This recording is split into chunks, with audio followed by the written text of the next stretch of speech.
Call it whatever you want. A roaring conclusion to an incredible tournament for one of the greatest European golfers of this generation, but make no ands, ifs, or buts about it. Getting over the hump must feel good for Rory McIlroy. Welcome back to another edition of Sporting News. Sorry for the little bit of a gap between videos. Still, searching the job market and things of that nature, but I still want to bring content to you. And golf is a sport that I haven't tapped into yet, albeit not someone who is that well versed in terms of the golfing world. Hopefully, I don't sound like it today. I'm going to try my best talking about one of the legends of the game can finally say he completed the career Grand Slam in his 11th career try, and hopefully I do him justice because he does deserve it. But it was very tortuous to get to that point. It was not easy sledding for Rory in the late stages of this competition. He had to go through a playoff against someone who experienced this just 8 short years ago in Justin Rose, who himself was looking for his first career Masters title. 8 years ago, obviously his best chance to do it, but losing to the Spaniard Sergio Garcia on the 18th hole in the playoff. This year, hoping for something different, perhaps one of the best runner-up performances of the Masters in recent history, still pushing one of the legends to the point of greatness, and he nearly collapsed. Obviously, we're going to talk a lot about it, but in order to fully understand this win and how defining it was of the player that is Rory McIlroy, I guess you kind of have to start at the beginning. Because at the beginning, this looked like Justin Rose's tournament to lose. Justin Rose swiftly got out to a 7-stroke lead. Rory actually looked good in the first round through 14 holes for that matter. 4 under, in contention, not necessarily among the top players on the leaderboard, but hanging in there. But after the 14th hole in the first round, that's where he kind of capitulated and fell completely out of the running, out of the top of the leaderboard with 2 of his career high, well, not career high, but for a Masters champion, certainly the highest total of double bogeys that anyone has ever carded as a Masters champion, starting off with 2 in the first round, and then we'll later talk about those other 2 double bogeys that nearly did him in and cost him the title. But ultimately, it did look like this wasn't going to be Rory's coronation. It certainly looked like Justin Rose redeeming himself for the 2017 debacle, and he really came out and played some of his best golf in that first round. But going to Thursday, and Rory starts to mount a resurgence here. He shot a 66 in this round, got him right back into the running. But another kind of potential champion emerged as well in Bryson DeChambeau, the former social media sensation. One of the true mad scientists of golf, if you can call him that. Someone who himself had Masters misery a couple years ago, losing out to Scottie Scheffler over the recent years, but someone who stayed right in the mix as well, and he himself shot a 65 in that second round. But McIlroy, this was perhaps his best round of golf in this tournament. He had an incredible 4th iron hit on the 13th green to set up an eagle, and he had a bogey-free round, most importantly, that really vaulted him into contention to ultimately make a go of it in the latter 2 rounds.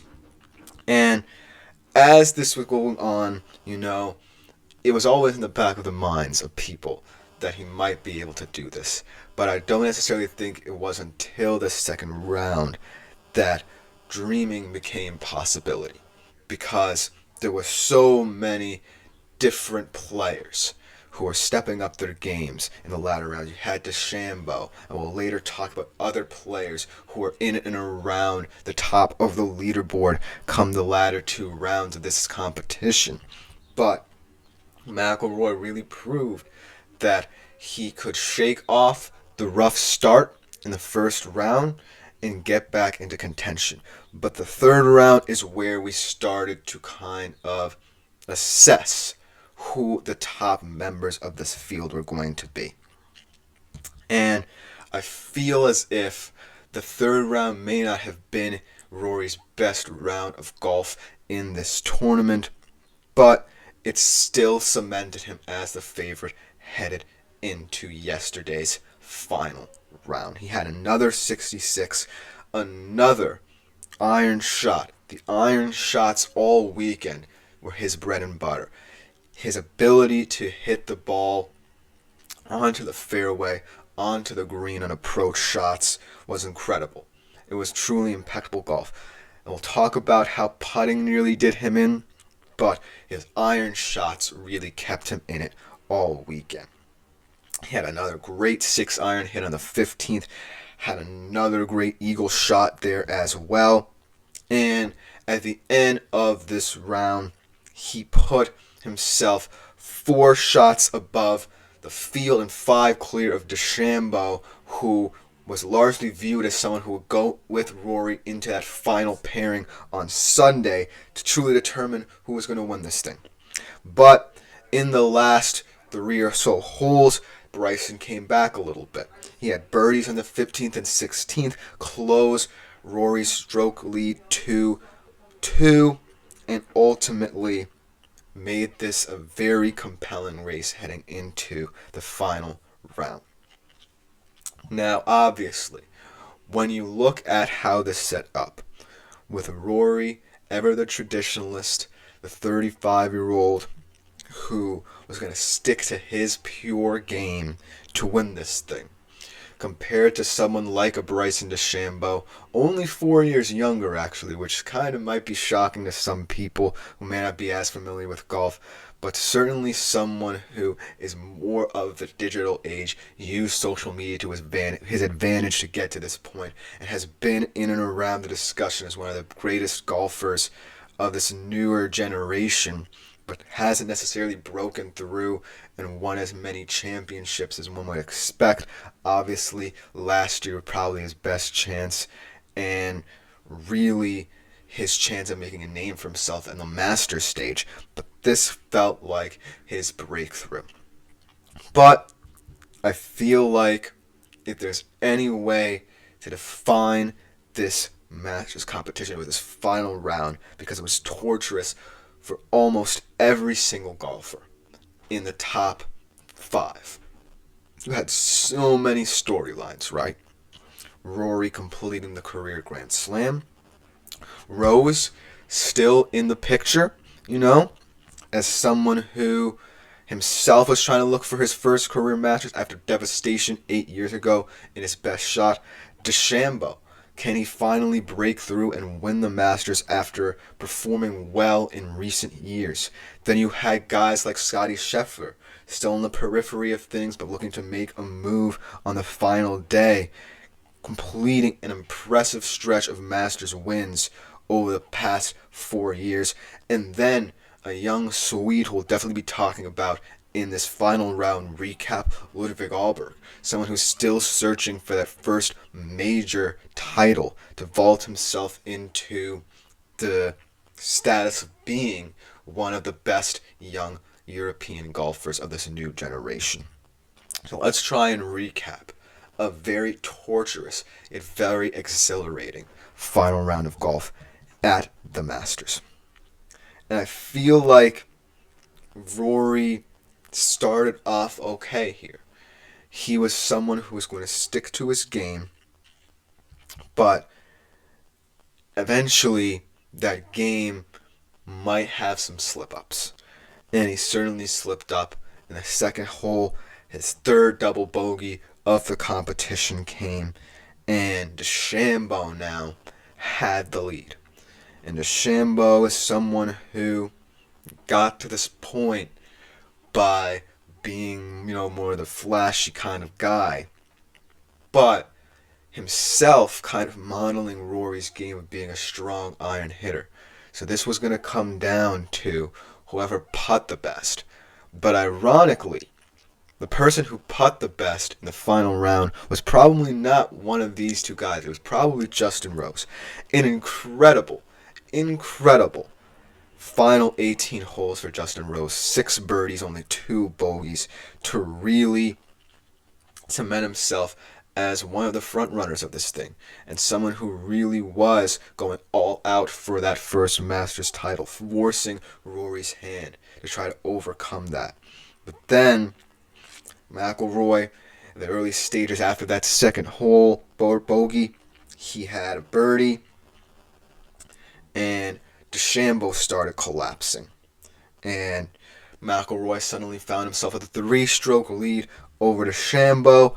Over the next 4 holes, they both hit for par, and McIlroy truly displayed his incredible escapability in terms of how beautiful his iron shots can be on numbers 5 and 7.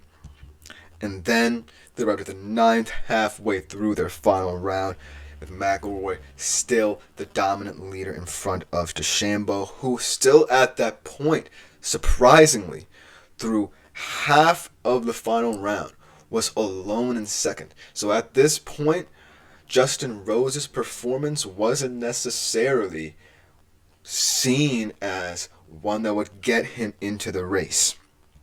Now, I feel like this is where Rory could have separated himself from the pack, because on the 10th hole, the birdie was something that really got the crowd going.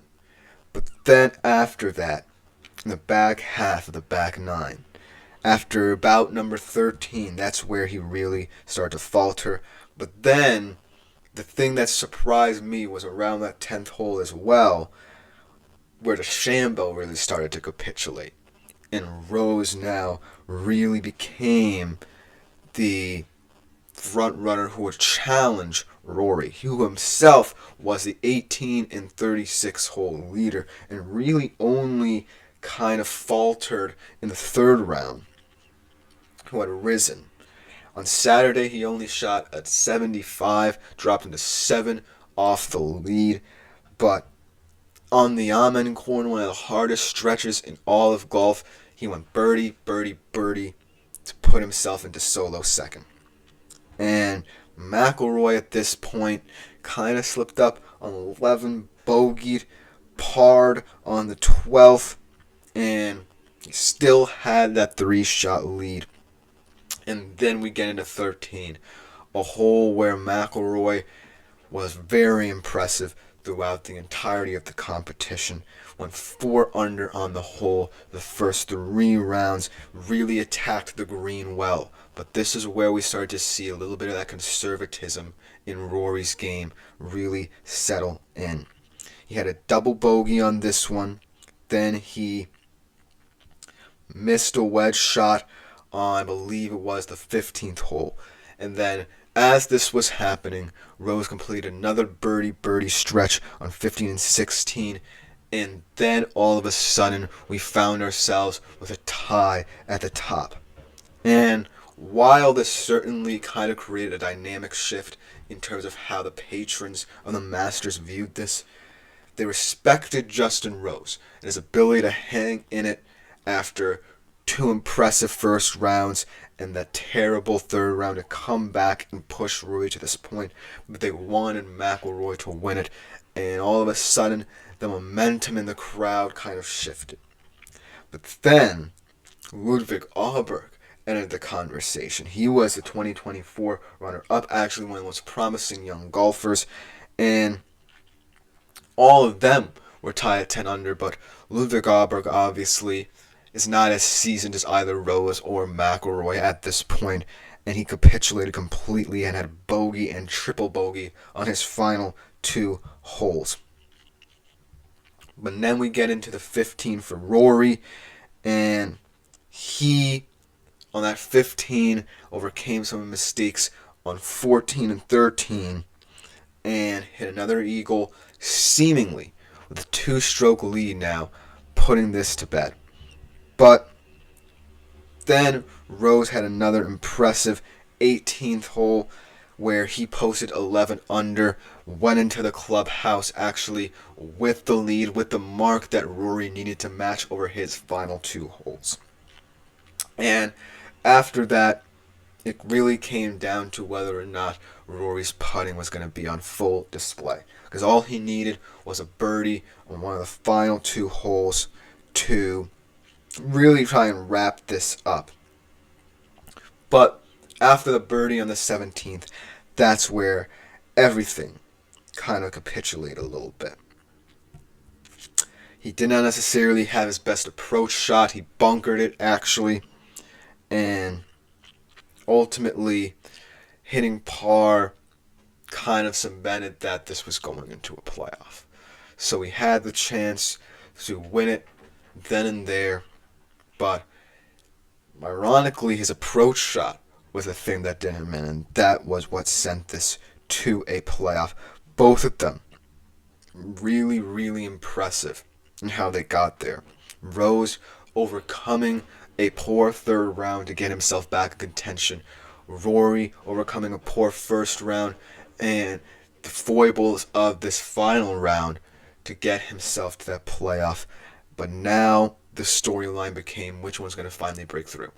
Either Justin Rose is going to cast away the shackles of 8 years ago and ultimately redeem himself in this playoff, winning his first green jacket, or history will be made for Rory McIlroy, joining the greats such as Gene Sarazen, Ben Hogan, Gary Player, Jack Nicklaus, and the great Tiger Woods as career Grand Slam champions.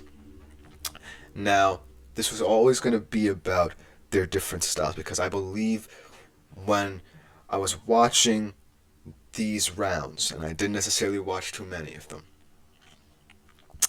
it's going to be about Rory's approach shots, and it's going to be about Rose's putting. And it would come down to who is the better putter on this par 4 18th. And I feel like Rory had the best iron shot he possibly could in that moment, and Rose's was just a little bit more off, because they weren't necessarily that far apart, but Rory had a really, really nice approach shot that spun perfectly off the ridge on the green to make it just a 4-foot putt for the birdie he needed. And after he sank that birdie, he could finally celebrate and cement himself as one of the great career Grand Slam champions, one of the great European golfers of this generation. Most importantly, overcome the torture that he faced in a Masters tournament where for 11 years he could not break through. But finally, the traditionalists won. And for Justin Rose, another tortuous finish. He must be heartbroken that after 8 long years of waiting, as someone who has played in this tournament 20 times, 9 more than even McIlroy, to lose in another heartbreaking playoff after being the 36-hole leader and really only having one terrible round, having perhaps the best round of golf you could possibly have, to go into the clubhouse with a lead with Rory 2 holes behind you, putting the pressure on him, and to lose in that playoff because of Rory's incredible iron hitting has to hurt. But that's the irony of this situation, because Rory McIlroy is always traditional. He's not someone who's going to try and play beautiful golf. He's someone who's going to stick to the book, stick to the game plan, and really overcome the odds. And that's what he did. He kind of capitulated there a bit, and his putting almost did him in. But when he needed to make the big shots, that's when he did. And so, that is why, after 11 years of wait, after 11 tries, you finally see Rory don the green jacket of the Masters champion. The first time, and most important time of his career. But thank you for tuning in. Hopefully, for all you golf fans out there, I did not disappoint you. I'm trying my best here. But ultimately, sorry for this gap. Kind of, crazy times here as I might be looking into some other things going on. But really hoping to continue this channel no matter what happens. I love talking about all these different sports. For the first time ever on this channel, talking golf was pretty fun. Probably not going to do too much of that again, unfortunately, for all you golf fans out there. But still, like I said, an exciting month ahead of sports. We got Champions League. We got the NFL draft coming up. MLB is in full swing. We're finally going to start to see some contenders separate themselves in that league. But ultimately, we're going to have a lot of fun on this channel, no matter what. So hopefully you join along for the ride, and hopefully you're not disappointed by the content I do put out. But thank you for tuning in anyways, and we'll see you around.